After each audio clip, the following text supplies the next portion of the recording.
Corey, can you see those responses, or am I the only one that can? Yeah, see I'm watching them. Yep. Perfect. Watch 'em. Okay, I'm going to go ahead and end this. And it looks like, all right, we've got some good talking points then. Where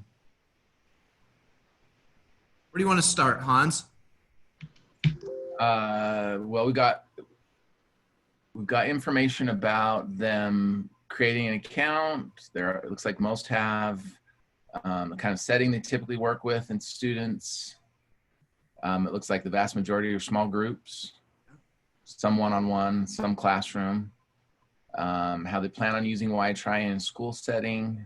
Targeted interventions running small groups is probably close to half there, and then also teaching the whole series of lessons in a group or class. So that's kind of what we refer to as our full fidelity model, going through every unit and going through the whole program in a group or class setting. And then let's see, they're saying how long they've been using it. WhyTry or Resilience for Youth, longer than a year for almost half, less than a year for about 20%, and haven't used it yet about 40%. So if you built your first lesson yet, it's pretty split there. So it looks like we've got about half that have, and a little more than half that have, and a little less than half that haven't. And then what they're hoping to get out of this, it looks like a pretty strong response to our, what to be doing right now during COVID. And then tips for getting started with implementation moving forward. Long-term implementation strategies seem to be pretty high there. So I think probably it would make sense. Maybe we could talk a little bit about what we've done with the online lessons and what we've been working on the last few weeks, kind of adapting to a virtual environment first, and then kind of go from there. Okay. If that sounds good. Yep. All right, who wants to start?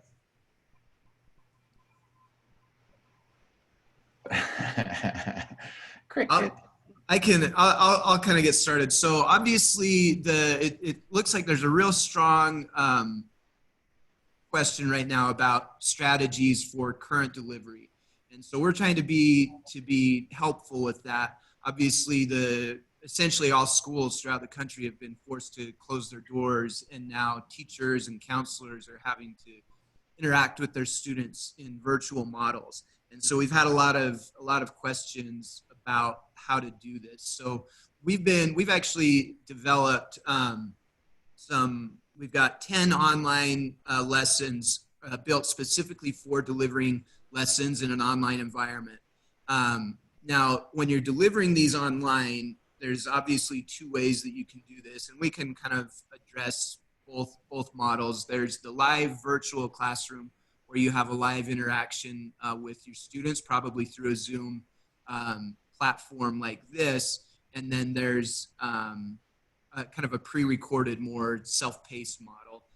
In those situations, you're going to be doing it a little bit different. So the first one we can address is kind of in the live virtual model. One of the things that we really want to try to preserve as much as we can is the interaction between you as the teacher or facilitator and the kids, the students. And so take full advantage of your chat tools. Make sure you're giving good attention to processing. So we really reinforce like kind of the key moments for processing when you're talking about social emotional learning is going to be after activities, after video clips, or even in conjunction with journal activities. And you want to make sure that you preserve space and create an avenue for processing through those. In addition, right now, it's just the whole ability to do kind of a check-in with your kids is really, really vital as well. Do you have, Hans, do you want to share your screen and kind of share a walkthrough of how to access what we have for support for online materials? You bet. So, thanks, Jace. I think this has been an area that just so you all know, we've actually been delivering WhyTry in an online setting for quite some time. We did a pilot. I don't know if you're familiar. There's an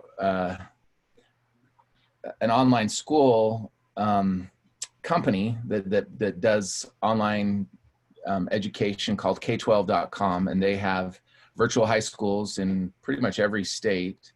And for quite a while, they were using WhyTry as kind of a social emotional learning approach for their students that were you know, most of them were homeschooled or working remotely. And they had a combination of doing things at a self-paced rate and then doing things in live settings. For us, as you can imagine, we feel very strongly about the importance of establishing a good relationship with your students. You know, we talk about it in our training, strengthening the one-up relationship, and how important that is to being able to motivate and work with students. And, you know, how do we solve that problem when it's a virtual classroom? Is there a way we can try and accomplish similar things that we experience in a live, you know, kind of brick and mortar setting where we're in a school, in a classroom, working with students live, and we're establishing those connections and those relationships? And so, sorry, I'm just pulling up my chat window here just to make sure I'm seeing the questions coming in. Corey, it looks like you're answering some of those questions as we go. Okay. So one resource that we've had for quite some time, you guys may see in the WhyTry program materials where it says sample course. This is where we created a series of lessons for this school, K12.com, that consisted of about 30-minute lessons for a live classroom session. And these are specifically put together. We thought we're just going to throw these up there for any of our customers if they're working in a virtual setting where you could have access to these resources, where these are some ready-made lesson plans for a year 1 and a year 2 implementation. We decided, since these are very specific to the platform that they're using, you would have to kind of adapt it to whatever platform you're on. And when we're talking about platforms, we're talking about how you're delivering the lessons to your students. I assume that many of you are probably already using something in your school system. It could be Google Classrooms, it could be Canvas, it could be you know, other tools. K-12 used a system called eCollege, and then for their live classroom sessions, they use Blackboard Collaborate. For us, we're using Zoom today as a live, you know, video conferencing tool. You could be using Google Hangouts, might be another resource that you could be using for a live conferencing tool. So there's different tools that we use. So these lessons are kind of built with certain tools specifically, so there may be some need to kind of adapt it to your setting. But what we thought would be really helpful in the event of COVID and everything that's been going on is to put together a series of virtual classroom lessons. So if you come here under implementation, we just built a series of 10 lessons, kind of some of the initial basic lessons, some of our favorite activities that we like to use when we're teaching a group of kids, just going through each of these life skills that we're trying to teach in the WhyTry program, and putting it together as a simple series that you could be using right now for live, and if it's not live, you know, even in a setting where you're not necessarily teaching these lessons in a live video, you're giving them a series of assignments and things that they kind of have to do in a self-paced way. I just said a series and my phone just jumped on to Siri thinking I'm talking to her. So to kind of demonstrate this, well, there's actually, if you haven't watched it yet, this is a great resource. Corey recorded a video for us, just giving some tips for teaching remote lessons and some things that can be very helpful. And maybe I'll let him share a little bit about some of his thoughts on that. To show you what these lessons look like, if you just go into any of these, the Reality Ride, for example, we have kind of a bunch of resources here. We have a lesson plan, so a script basically of this lesson that is kind of outlined of just your talking points, the outline for each of the principles in a Word document. So if I click on that link, it's going to download this Word document, and I'll pull that Word document up here just to show you. I'll do it full screen here. So here, this gives you kind of the objectives of what you would do for this lesson. everyone includes a video clip resource. It includes some journal resources, different types of journal activities. Some of them are art activities, some are actual writing activities, some are plugging in activities. Those are activities where we're trying to get them to go connect with another person. Usually at this point, it would be a family member, their parent, or somebody that they're close to. It could be a sibling, which is great. The plugging in activities are sort of designed to try and help them interact. And in a time where we're practicing social isolation, that's a great thing that you could be tapping into. And then we have, for any, whether it's a video clip or an activity that we're doing in part of the lesson that would be built into the PowerPoint or Keynote file that you could be using, we have processing questions. And those could be done in a live setting, just like we would be doing with you right now. If we asked a question and you guys respond in the chat window, you could process it that way. If we were doing it in a self-paced classroom, you could put those together as a quiz or some kind of journal response, or some way that they would respond back to you as part of an assignment to process back what we just talked about. So for example, let me go back to our lesson plan.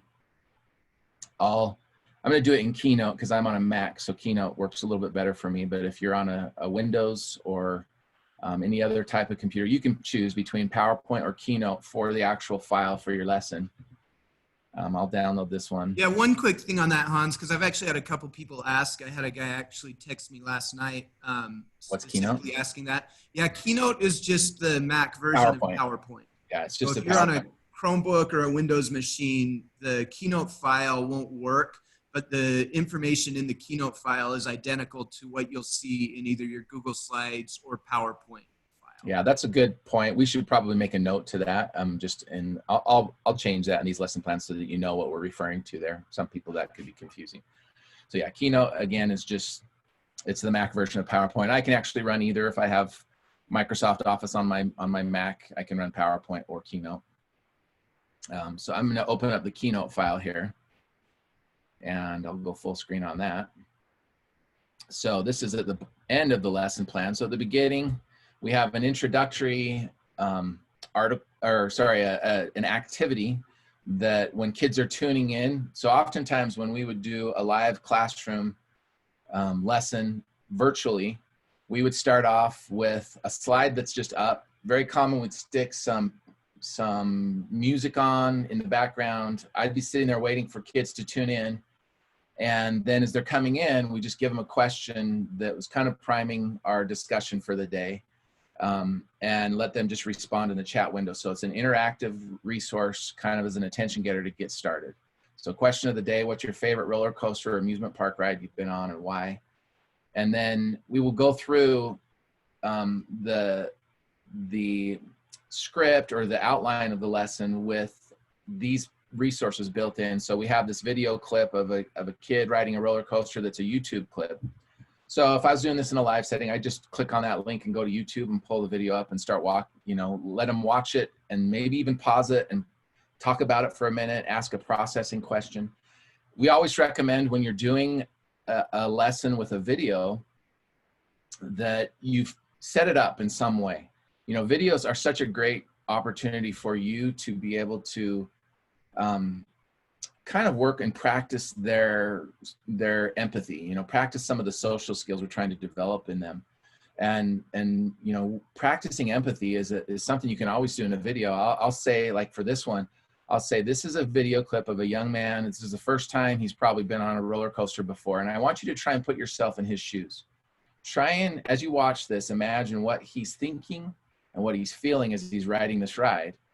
And so, we'll begin. I won't go through the video for the sake of our webinar today, but usually once he gets close to the top, before they hit the first drop, I'll stop it and say, what are you noticing? What's he feeling right now? And let them process and kind of share. Well, he looks excited, he looks nervous. And then when he goes off the first drop, his demeanor changes significantly. He just grabs onto the bar and panics, and he's screaming and he's terrified. And so we'll wait till there's a good spot there in the middle of the terrified portion and pause it and then say, how's he feeling now? And then at the very end of the clip, as he finishes the ride, he's calmed down and he's excited again. And he says, I want to do it again.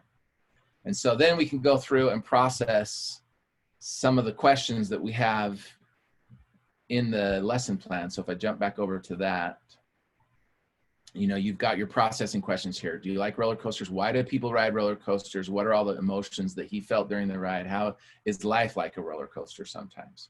One thing that we added that I think is a really, it's kind of an optional thing for you, are these emotional check-in questions.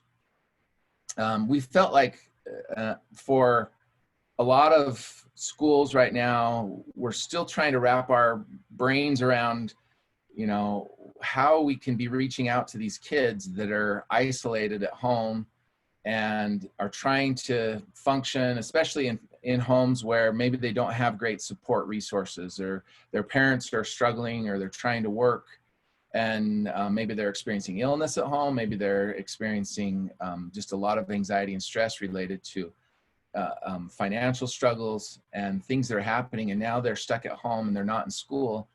What can we do to try and establish a check-in, you know, an emotional check-in, to know if they're in crisis and if there's anything else that we can do to be reaching out to them. So we tried to add in every processing questions an additional emotional check-in question. So this might be for live delivery. You may want to convert the emotional check-in piece to a Google form or a journal activity, so you're not having them respond where everyone can see it. But especially when it's just an assignment you're giving them and you're telling them to go do these things in a self-paced way, to have an emotional check-in question as part of your quiz that would just be something simple. You know, how are you doing right now?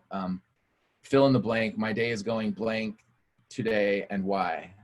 You know, just something very simple like that, that's just giving you a little bit of a feel for how this kid's doing. And it might allow you to be alerted to someone that's in a crisis moment and how we could be reaching out and supporting that. Yeah, JJ, just a note on that. Right. So social emotional learning, we're trying to help kids learn how to navigate and deal with emotion in a healthy way. And emotions are certainly heightened right now, and connection is limited. And so this check-in piece is really, really vital. I've been doing this with my own kids, but also with different other kids that I work with, even with some adults that I work with. And the check-in piece is really, really valuable right now. And to provide a space for them to respond back is really critical, especially under this current environment.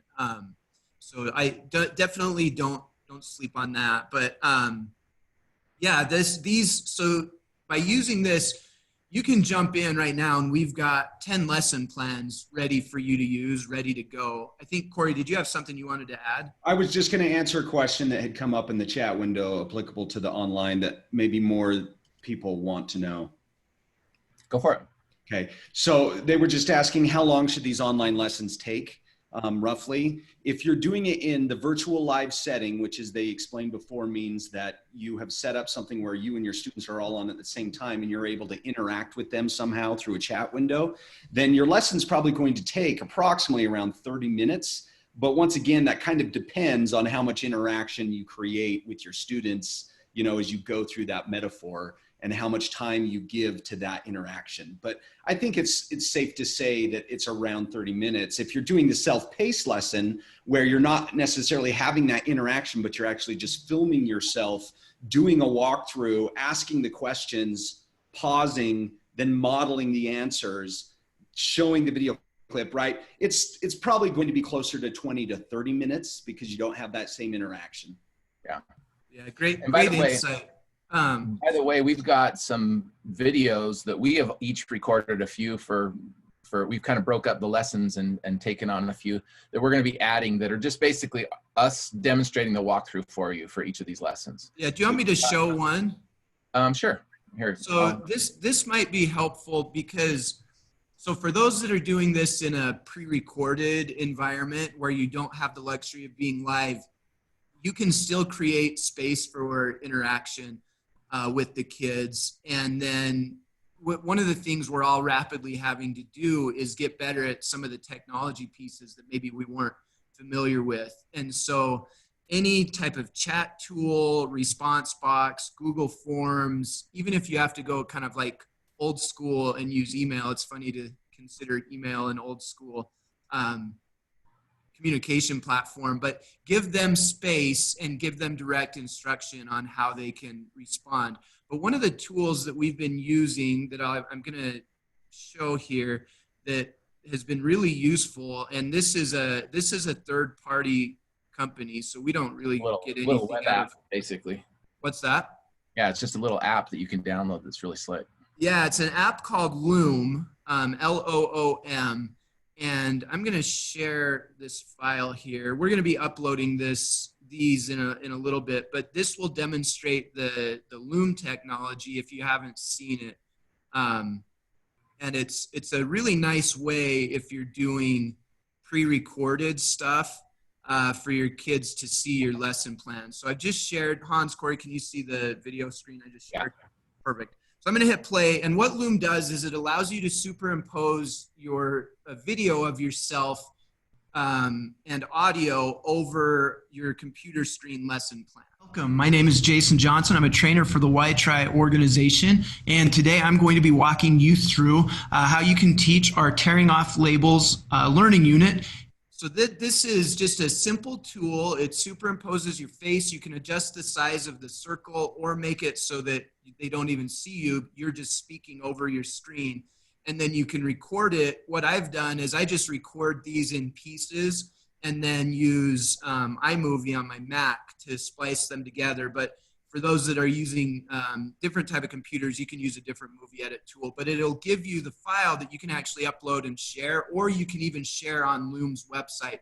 As educators right now, Loom is offering free access through this pandemic situation. And so this is just one really useful tool if you are having to do pre-recorded demos to be able to get your message in front. And then you can do kind of strategic pauses, put up response assignments so that you can still make sure that you preserve that interaction piece. And one important piece, Hans has actually been really key in reminding us of this, is you can still get that interaction even if it's not live. Make sure even if you're doing pre-recorded lessons that you're giving some lesson or some assignment, whether it's a journal prompt or an enlisting question, or even an activity that you may have them do with their family, but make sure you're giving space for them to kind of report back to you with some of their feelings around the experience. And your interaction may be stretched out over time, but if you can be engaging with them that way, then it's still really, really useful, and you can still capture that connection piece that's really vital to all of this. And so we've tried to design these lessons in a way that you can use them either live or in a pre-recorded model. Any additional thoughts on that, Corey or Hans? Yeah, I was going to say just one thing too that's really helpful when you're thinking about a self-paced lesson. So if you're sharing an assignment, and say like that video that I just shared with you, it would actually be awesome if you used a tool like Loom that Jason was just showing you, and you recorded a quick short little video clip for them to watch this first, then they watch that YouTube clip, and that video is just setting up, hey class, I'm excited for you to watch this video. This is a kid on a roller coaster. I want you to try and imagine how you would feel if you were in his shoes. So you're framing it, you're setting it up in your own little video clip. Then they watch that one. Then you could ask some processing questions if you want in a video clip, or just give them a quiz that they have to fill out. But one thing that you may want to look at that's really great in terms of giving them an opportunity to respond in different ways besides just a written response. We used to see this a lot with the K-12 classes that were being done. K12.com classes, that the teachers would ask the students to respond either in written form, audio form, something they recorded, just an audio response, or a video response. Kids love to do video responses. And then the teachers would, in the class, they would have like a forum spot where they would share some of the kids' responses. And so you're seeing different types of responses. And sometimes it's an art response, like you're responding with a drawing or a picture that they create. And so those are all creative ways to just make you feel like you're connecting. And there's ways to engage kids when you do that. That's kind of fun. So don't always think there's only one way to respond. Perfect. Do we want to cover anything else on that before we jump into other things? Any questions do people have? Yeah, while we're combing through questions, just a couple points on this. There were about half of you that said you hadn't built your first lesson plan. I think maybe we can transition over to that and cover that briefly in just a minute. But if you haven't built lesson plans yet, this is a great place. That link that Hans showed when you log in, you can tap into 10 pre-built lesson plans that you can use right now in this virtual environment. So I would definitely say start with those because you've got pre-built good lesson plans with the processing questions all built in. They have activities and videos that are selected specifically to be able to use in an online environment. And then also, you know, you're going into next year, kids, we're really crossing our fingers, kids are going to be back in classrooms in your schools. Then you're still going to want to be experienced in kind of building lesson plans that will work in that environment as well. The other thing I did want to mention, obviously for any of this, there were I think there were a fair amount of you that hadn't created a login yet. If you have not created your login or if you're not sure how to access this material, probably the easiest way to do that is email info@whytry.org and ask for help with your login. Don't you think, Hans? Sorry, I was reading the thing. I didn't hear your last question. Oh, no worries. I'm just saying there were a fair amount of people that haven't created an account yet. If you haven't created your account to access this material, obviously it's all web-based. You need to create your username and your account.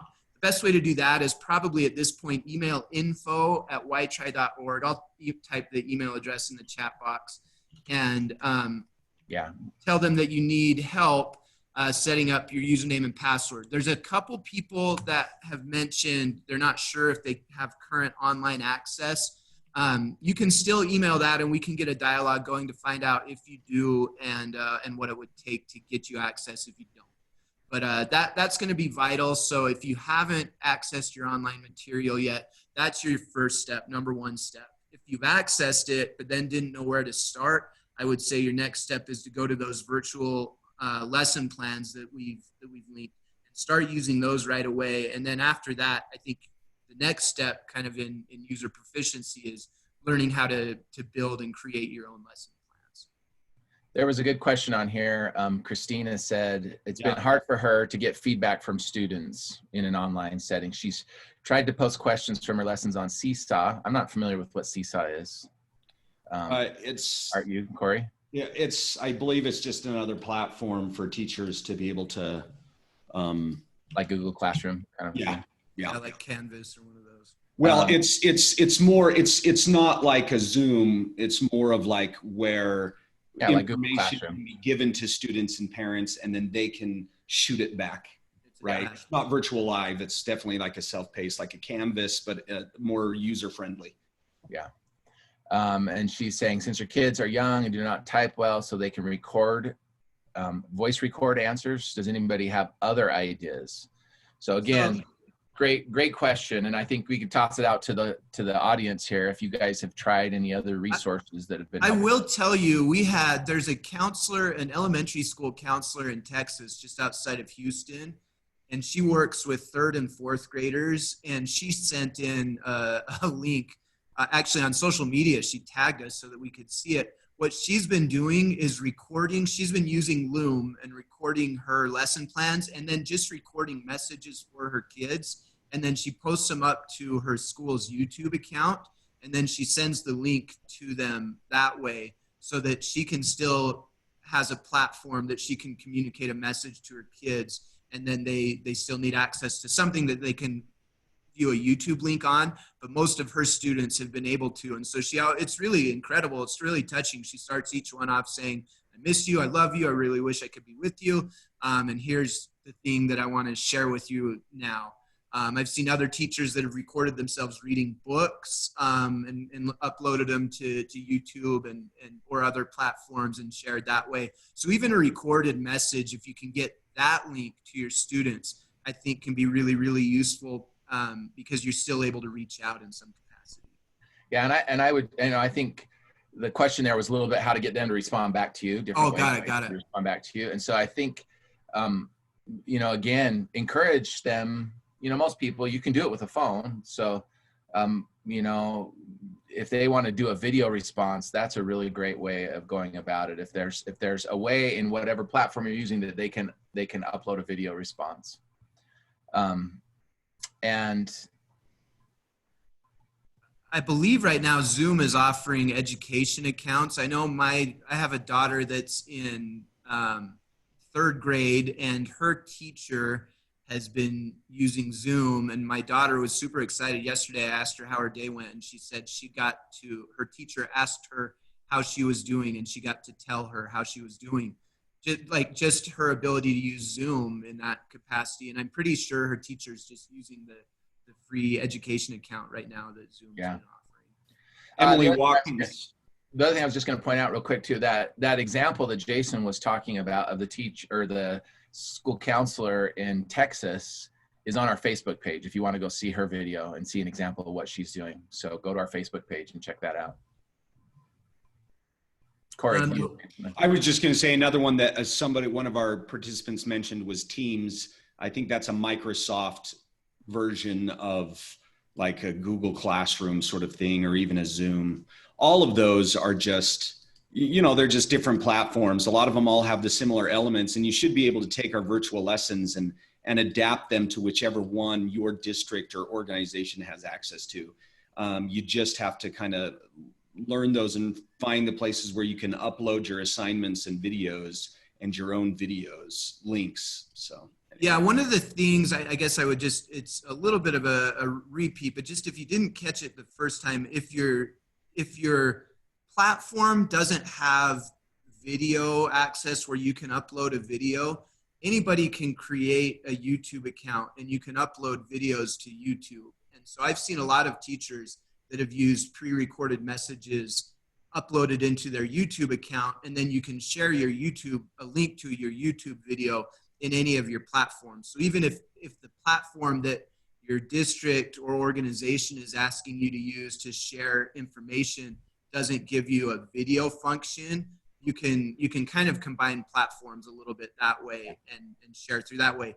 Loom also gives you a place where you can store a video link and people can access videos directly through the Loom site. Yeah, I was going to say the thing that's kind of cool is that right there. I was working with a teacher that kind of is a technology specialist, and their school's using Canvas, which is a really robust, awesome platform. But even in that platform, he was saying he recommends that you use YouTube. Just create your videos in any way that you're going to create them. You can do them with Loom, and then you can stick them on YouTube, or Loom will let you store them on their own site as well, and you can share those links. So you're basically just creating the video, uploading it somewhere, and then sharing the link directly to that video with your students, if that makes sense. Any other questions you're seeing there, Corey? We have some people with their hands raised. I think that we want to probably transition to some of the other issues from the online. Should we answer some questions here? We have some hands raised. I don't know if they want to have a verbal response or. Yeah, I don't know if that's from the beginning or not, but it might be. Gerald, I'm going to answer your question right now in the chat window. Yeah, I wonder, it might be helpful, Hans, to just do a quick web navigation demo to kind of show where the other materials. So we've got the pre-prepared lesson plans you can access, but then if you're looking for some of our other, like we've got lists of curated video links that can be helpful if you're looking for additional pieces, maybe show them kind of what the flexible lesson plan overview is. Unless you feel otherwise. Okay. Yeah, I was just looking at this question that Corey was responding here about Loom. Yeah, good question there. Loom is not a live resource. It's just for recording videos. It's for basically doing a screen capture like Jason was showing and superimposing yourself over your screen. So if you're trying to show them a PowerPoint deck and you're walking through slides with them, you can record a Zoom message with those slides with your, your video superimposed over it. And it's just a very slick, simple little tool. And then it'll generate that video for you and keep it on their website. And you can just share the link directly from that video that you created. So yeah, you can share the link, or you can download it and then have the file on your computer or device and use in other areas as well. Yeah, so it's not live like we're doing right now. It's going to be for anything that you're giving them that's, a self-paced type approach. So yeah, so you want to go through the product materials some more? Is that what you're saying? Well, you can hit those questions first if you want to see. It looks like you have 7 hands raised. It's up to you guys. Yeah, let's do it. Let's do questions. Okay, you run it, Jace. Well, I guess we've got people with hands up. If you have another question, throw them in the chat box there. And, well, you can click on anyone and let them talk as well. Did you know that? Oh yeah, well let's do that then. We've got hands up. Find them. I'm trying to see. Oh, they're there. All right. Yvette, you've got your hand up. I'm going to allow you to talk if you have a mic. And went down. He's like, oh, wait. Yeah, double check to see if your hand's up. So I think it's Panchita, Decavia. Yeah, Yvette didn't mean to raise her hand. And Sunsaray, we have your hands raised. So we're about to give you a moment to either ask the question or put it in the chat window. So if you heard your name, that means we're about to give you the opportunity to talk or say something in the chat window. So double check. Diving off. Panchita, you're up next. They're all going, no questions, no questions. Oh, okay. Is it Decavia? I'm so sorry if I'm pronouncing your name wrong, Decavia. Do you have a question? If you have a question, feel free to share or put it in the chat window.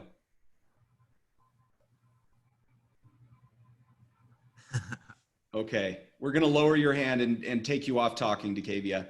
And then Marina, this would be your chance. No worries. Okay.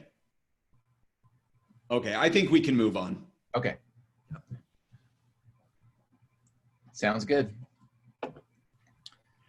So I think, Jason, based on previous webinars we've had and based on your input from the poll question, a lot of you put the next highest next to delivering strategies during this COVID-19 was tips for getting started.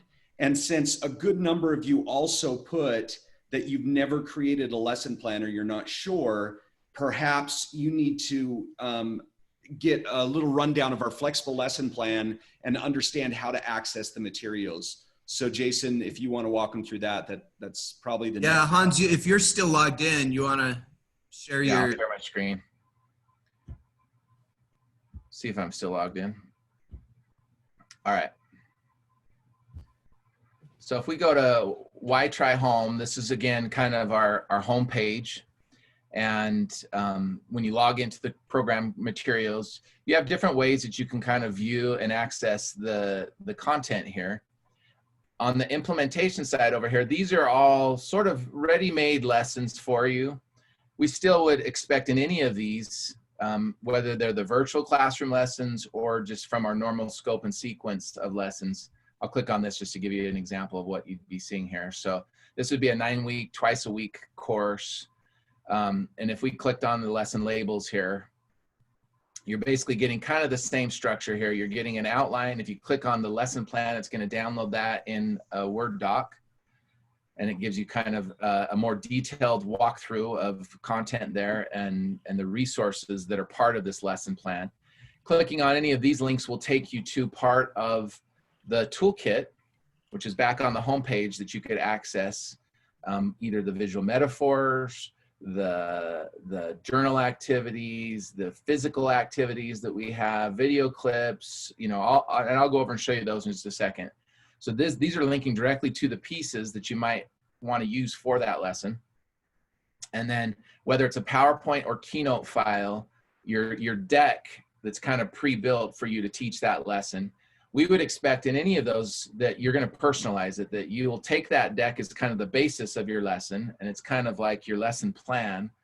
And then any content that you want to add to that that's personalized. If it's a story, sometimes just building a slide with a picture that relates to a story that you're going to tell. It doesn't even have to be an actual picture of yours. You could just Google an image that is something that would relate to this story that you're going to tell, and put it on the slide. So when you're telling that story, there's a visual behind you that you can share, and it makes it more interactive and more engaging. You may want to be thinking about how you might use music during this lesson. Are there songs that thematically could tie to the principle that we're teaching in this lesson? And that's where we have resources in our music. Is there a story or an example? We have a book list, especially when you're working with younger kids, with lots of stories for each of the units that you could use. And so these lessons are kind of, they're more than just build it from scratch. They're sort of a pre-built lesson with some recommended activities and things, but our flexible lesson plan would dictate that you can do whatever you want with these lessons. If you want to adapt it for your own purposes, go for it. So coming back to our implement, our homepage here, looking at the toolkit and looking at implementation, there's two different approaches. If you want to dive into a pre-built lesson, you go to implementation and then start working from there. If you want to just create a lesson from scratch, so if I went to labels, the unit labels, then I can browse all of our tool categories here. We have the visual analogies. If I click on that, it's going to take me to, whoops, it's going to make me log in again. Sometimes you get logged out, you'll time out. If it does that, just go relog back in. So I'll go back to labels, and the visual analogies, you have three different versions. You have the full, we call it the secondary version for our secondary curriculum, but it's the full completed analogy with all of the questions written around it. And you could print this out. This is just a PDF document. So if you were working with kids in a brick and mortar setting, and you're in a live classroom and you're wanting to teach this, or if you were doing it in a small one-on-one setting and you wanted to walk a kid through this, it's very helpful to have a printed copy of this, and you can have kids go through it with you and ask questions and write their responses on the picture, and then that is something they get to walk away with. These are the same images that are built into the presentation files for the virtual lesson plans that you have access to as well. That's right. So these are the same visual metaphors that are the basis of every lesson that we teach. So here's the simplified version without all the words on it for our elementary approach. And then we have a Spanish version as well, if you wanted to be doing this in Spanish. And then we've got the teacher's manual. There's two versions of that. Your secondary manual is going to give you, again, a PDF document. So if you want to just review this electronically and save the rainforest, great. If you want to print this out and have it in a binder, you can do that as well. And this is going to give you some step-by-step instructions. All of the virtual lessons that we just created, we basically did this portion of it in a recorded version for that lesson specifically. So we're taking you through some of the walkthroughs of each of the metaphors. And you also have, down here at the bottom, you have a walkthrough that's a video walkthrough of each of these lessons in a similar fashion, just for, not necessarily for the online specific lessons, but just if you're doing any walkthrough, what that might look like. Hey, Hans, one note on this, just to reinforce this piece.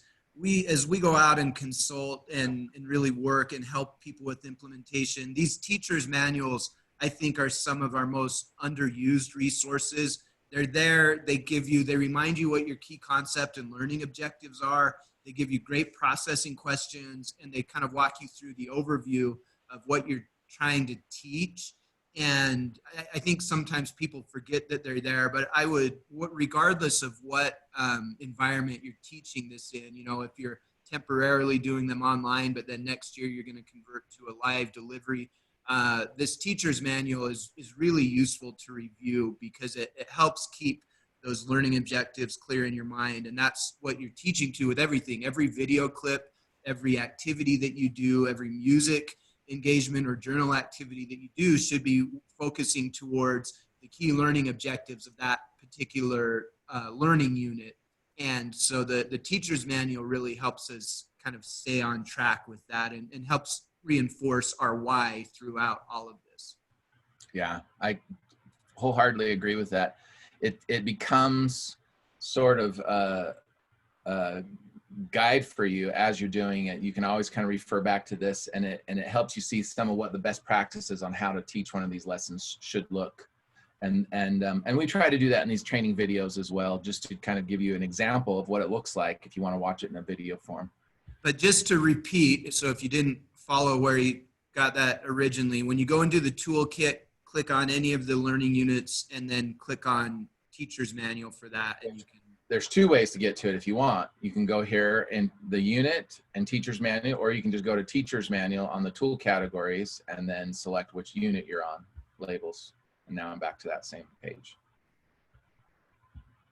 So you may be browsing it in one of two different ways. For every one of these units right here, we have all of these tool categories inside them. So if I go back to labels, you'll see we've got the visual analogies, the teacher's manual, learning activities. These are instructions for all of the different activities we have just for the unit tearing off labels. So these range from object lessons to group activities to group movement activities.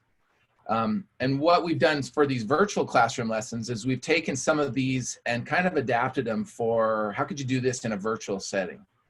And some of them are actually pretty fun. You know, it's really an easy thing that you can do as part of a live classroom virtually that you can still do. They're mostly object lessons. Some of them won't adapt quite as well for self-paced, but for a live online lesson, a lot of these can work pretty well. And so you have multiple lessons here. You can click on any of these links and it will take you to the lesson with instructions and anything else that you might need to print out as part of it.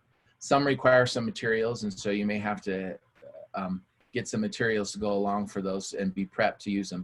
But when you're working in groups, this is probably your greatest resource. All of the learning activities. There's nothing else in the program that engages quite as well as doing activities with kids will engage. Yeah, and even when you're doing these online right now, you know, under the current circumstance, the activities still are kind of the lifeblood of creating buy-in, of experiencing the thing that you're learning. And then in the online version, the activities really become kind of partnered up with and sometimes almost even replaced sometimes with like journaling activities. They really work hand in hand that way. That's where the kids get to engage with the actual material. Yeah. We have the journals. This is a great resource. So your journals, we have journal prompts for secondary and elementary. And we've incorporated quite a few of these into the virtual classroom lessons that we've built. But one thing I usually like to point out on these is it doesn't matter whether you're working with secondary, middle schoolers and high schoolers or elementary. You don't have to view this as a hard line between age levels. You know, most of these secondary activities probably could be used with elementary, and I would say all of these elementary activities could be used with middle schoolers or high schoolers. And so don't feel like there's a hard line here in terms of age or developmental level. You guys are the experts. You can go look at any of these. If you're just looking for more resources for journal activities and journal responses, whether it's art or writing or music responses or observation activities, we have a lot of different forms of journal activities that we use. The PowerPoint is a resource where we have just kind of a generic PowerPoint file that you can download and customize. It's got placeholder slides for videos, for an attention getter, for activities, for stories. And then it has two versions of the metaphor. That's a static version with it completed and a version that you can walk through that's dynamic and animates as you go through. So that's just kind of like a generic one if you're building a lesson from scratch, or you could go to any of those pre-built lessons in the examples of already built lessons we have and use that as your template and customize it from there. Video, especially right now, virtually, as you're working with kids in an isolated environment or in a remote teaching environment, the video clips may be one of your greatest resources, where you can send a video clip and have kids watch this and then process it. And we tried to incorporate those into the virtual lessons, but we have tons and tons of links to different video clips that are, I mean, look how many just for labels right there. And so looking at those and then looking at some processing questions of how you want to get kids to respond to that could be an incredible resource for you right now. Yes, awesome. Hans, we're about the 1 hour mark. Okay. I think we're going to try to do another one of these probably. I have it on the calendar for the a week from this Tuesday, so in 2 weeks. Yeah, so if we didn't get to your question or if we didn't address something that you wanted addressed, please feel free to join us again and bring any questions. Or if you even want, what would even be easier, you can email us before and ask us if we could address certain questions. I don't mind. My email address is jason@whytry.org. I'll type it here in the chat box. But please feel free to send us if there's something that we didn't get to or something you want further clarification on. It feels like this has been really, really useful today. I thought the questions were very pertinent. I think in conclusion, do you have anything you want to add about what we covered today? Yeah, Corey, you were answering a lot of questions. What's going on? There was lots of great questions. Hopefully I was able to answer people's questions online. I think, you know, you may have missed this, Hans and Jason, because the questions were flying earlier on. I was really excited because several people on there said that they've been using the online resources and have really liked the online lessons. So that is great feedback. I asked them to email us any stories that surface because of that, but that's just really good input for us. The one thing I wanted to say to all of the teachers who are trying to implement this online, and it's a little bit overwhelming because essentially you're asked to do a job that you never thought that you were going to have to do, which is kind of what it is in education, right? Constantly being asked to do something new and be flexible. So kudos to all of you. But, you know, the one nice thing about it is that, you know, an upside is that you have an opportunity now to develop skills, some technology skills that perhaps you didn't have the time before to jump into because of how crazy education is. And so even though this is probably short term in terms of your career and delivering lessons online, I imagine the skills that you'll develop from adapting things to online will be able to be used in other facets of your, you know, your profession from here on out. So, you know, some good things could definitely come of it.